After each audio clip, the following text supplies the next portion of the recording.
আজকে কিছু সত্য কথা বলি, পুরো ভিডিওটা দেখবেন এবং শেয়ার দিবেন। 1971 সালে পাকিস্তানের সাথে বাংলাদেশের যুদ্ধ হয়েছে, পাকিস্তান পরাজিত হয়ে ভাগ্যে গেছে গা, আমরা একটা স্বাধীন বাংলাদেশ পাইছি।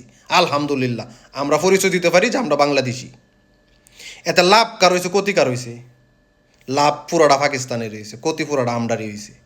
কারণ আমরা এখনো গুলামি করে যাইতাছি। পাকিস্তান আমলে সময় করছি গুলামি, এখনো করে যাইতাছি গুলামি। আর লাভ পাকিস্তানের কি হয়েছে? পাকিস্তানে বানাইছে ব্যালিস্টিক মিসাইল, পাকিস্তানে বানাইতেছে পারমাণবিক বানাইছে। আর আমরা বাংলাদেশের বাঙ্গিরি ফুতাইন, তারা বানাইছে সভাপতি আর সহসভাপতি। আর বানাইছে খালি চেতনা ব্যবসায়ী। এই চেতনার ট্যাবলেট বাংলাদেশের মানুষেরা কাওয়াইতে কাওয়াইতে কাওয়াইতে কাওয়াইতে এখন একবারে এই চেতনার ট্যাবলেট এখন মানুষ পায়খানা করে। এরম কাওয়ানি কাওয়াইছে চেতনার ট্যাবলেট। লাভ কি হয়েছে? হে বাংলাদেশ যেই 71 সালের আগে যে গুলামা ছিল, বাংলাদেশ এখন সেই গুলামি আছে। পাকিস্তানে শোষণ করে গেছে 22 বছর, আর আজকে 54 বছর যাবত ইন্ডিয়ায় শাসন করতেছে বাংলাদেশ। হ্যাঁ, এইগুলো বাস্তব কথা।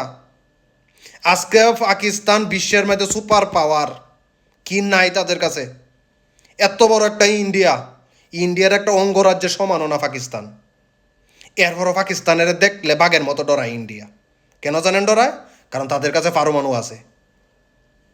আর আমরা বাঙালির ডপ মারানির ফুতায় না, আমরার কাছে আছে চেতনা ব্যবসা, আর হচ্ছে সভাপতি সহসভাপতি, টেম্পু স্ট্যান্ড দখল করবো, বাস স্ট্যান্ড দখল করবো। ওখানে এটা বলবেন যে পাকিস্তান গরিব রাষ্ট্র। আমার বালের গরিব পাকিস্তানের গরিব রাষ্ট্র। যাই আগে খুঁজ নেন, পাকিস্তানের গরিব না বড় লোক। যে একটা গরিব রাষ্ট্রের কাছে কোনো সময় পারমাণু তাই না।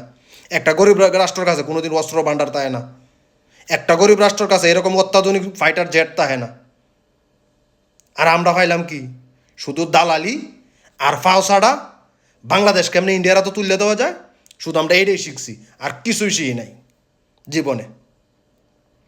তো এই বাংলাদেশ আমরা কোনো সময় চাইছি না যে আমরা কারো ফাওসাইডটা চলমু না। এই ফাওসাড়ার চাইতে মইরা যামু, কিন্তু তারপর ফাওসাইডটা কামু না। নিজে শহীদ হয়ে যামু, কিন্তু কারো গোলামি করবো না।